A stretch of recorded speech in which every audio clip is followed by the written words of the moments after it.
লক্ষ্মীপুর সদর হাসপাতালে দালাল ও অ্যাম্বুলেন্স চালকদের হামলার শিকার হয়েছেন সাকিবুল ইসলাম নামের এক যুবক। সাকিবুল ইসলাম সদর হাসপাতালের পাম্প অপারেটর বলে জানা যায়। গেল বুধবার ২৭শে মার্চ সদর হাসপাতালের জরুরি বিভাগের সামনে এমন ঘটনা ঘটে। এই ঘটনায় সাকিবুল ইসলাম বাদী হয়ে ৪ জনের নাম উল্লেখ করে লক্ষ্মীপুর সদর থানায় একটি মামলা দায়ের করে। মামলায় পবন, আলামিন ও রাজু নামের ৩ জনকে গ্রেফতার করা হয়েছে বলে পুলিশ সূত্র জানা যায়। সাকিবুল ইসলাম অভিযোগ করে বলেন, হাসপাতাল কর্তৃপক্ষের নির্দেশে আমি হাসপাতালের বিভিন্ন বিষয় দেখাশোনা করি। এছাড়া বহিরাগত ও দালালদের দ্বারা রোগী হয়রানির বিষয়ে প্রতিবাদ করি। তার সূত্র ধরেই তারা আমার উপর ক্ষিপ্ত হয়ে ওঠে। সদর হাসপাতালের আবাসিক medical officer doctor Anwar Hossain বদলি হওয়ার পরপরই তারা আমাকে ডেকে নিয়ে বলে, তোর ক্ষমতা শেষ, আরএমও বদলি হয়ে গেছে, এ বলেই আমাকে মারতে থাকে। পরে হাসপাতালের অন্য স্টাফরা এগিয়ে আসলে তারা পালিয়ে যায়। মামলাটির তদন্ত কর্মকর্তা এএসআই মোহাম্মদ আজিজুর রহমান বলেন, হামলার বিষয়ে একটি মামলা হয়েছে। আমরা ৩ জনকে গ্রেফতার করে আদালতে প্রেরণ করেছি। সিভিল সার্জন ডক্টর আহমদ কবির বলেন, দালাল ও বহিরাগত অ্যাম্বুলেন্স চালকদের দ্বারা আমার হাসপাতালে স্টাফ হামলার শিকার হয়েছে। এটি ন্যাক্কারজনক ঘটনা। সাকিব আমাদের হাসপাতালের পাম্প অপারেটর। এই ঘটনায় আমরা কোনো প্রকার ছাড় দেব না। ইতিমধ্যে মামলা হয়েছে।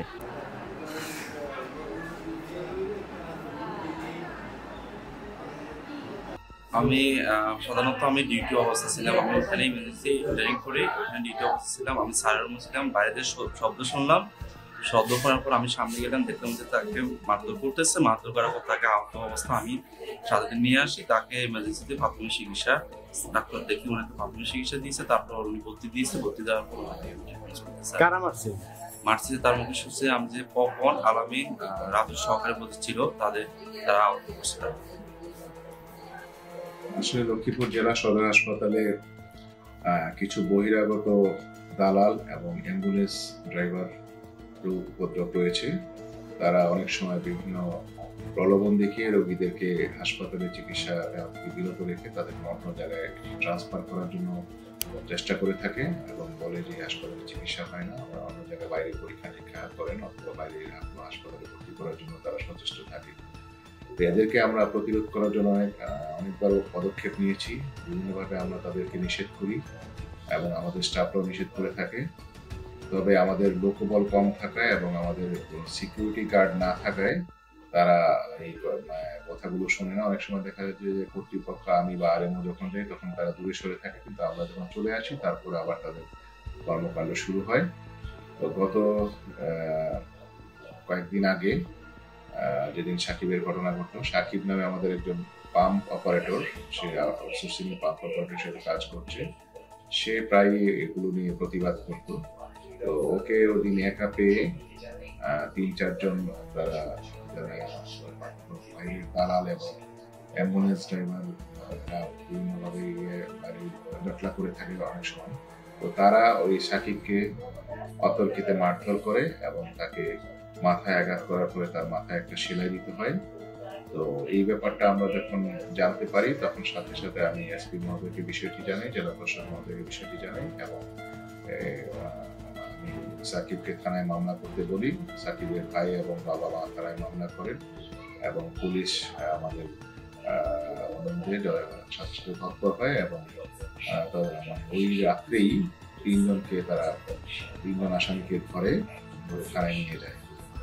তো এর মধ্যে একজন আছে রাজু নাম, সেই এদের আসলে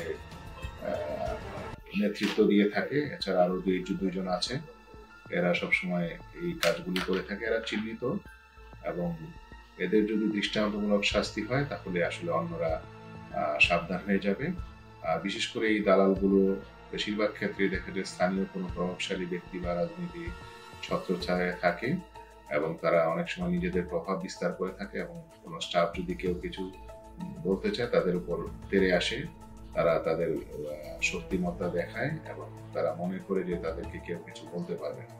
তা আমরা এই ব্যাপারে কঠোর পদক্ষেপ নিয়েছি এবং আমরা জেলা আইন শৃঙ্খলা মিটিংয়ে আমি বিষয়টি একবার করেছি। আমাদেরকে জেলা প্রশাসক মহোদয় এবং পুলিশ সুপার মহোদয় সহযোগিতা দিয়ে যাচ্ছেন এবং তারা ওই ব্যাপারে 0 টলারেন্স নিবেদন করে জানিয়েছেন এবং মাঝে মাঝে হাসপাতালে এর আগেও একবার মোবাইল কোর্ট হয়েছে, মাঝে মাঝে ডিসি মহোদয় মোবাইল কোর্ট পরিচালনা করবেন।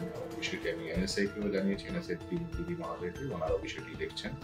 তো আমরা এখন থেকে কঠোর আছি এবং আমরা কোনো বাইরের দালাল অথবা অ্যাম্বুলেন্স ড্রাইভার কেউ এখানে থাকতে পারবে না, বাইরেটার মধ্যে আমরা প্রতিহত করার চেষ্টা করব। আমার নাম হচ্ছে সাকিবুল ইসলাম, আমি সদর হাসপাতালের প্রান্ত অপারেটর হিসেবে আছি। আর পোস্টিং হচ্ছে আমি সিকিউরিটি পোস্টিং এ আছি হাসপাতালের কোভিড এগুলো দেখাশোনার দায়িত্ব আমার। ইভেন হচ্ছে ওই দিন রাত্রে ঘটনাটা হচ্ছে আমি অফিস থেকে আমরা অ্যাকাউন্ট সাহেব আর স্টোকিপার সাহেবের সাথে কথা বলে বাইরে ওনাদেরকে গাড়িতে উঠে দিছি। দেওয়ার পরে আলামিন নামের ছেলেটা আমাকে ডাক দিয়ে বলতেছে সাকিব এদিকে আস। আমি ভাবছিলাম মেয়েদের কোনো সমস্যা হয়েছে, এরা কোন বিপদে পড়লে আমার সবসময় ডাকে। তো ডাকার পরে আমরা বলতেছে যে তোর তো আর্মুর ক্ষমতা শেষ, তোর আর্মুর বুদ্ধি হয়ে গেছে। এই কথা বলি হচ্ছে যে পবন পিছন থেকে আসি, আমরা কোথেকে আসছে আমি জানি না।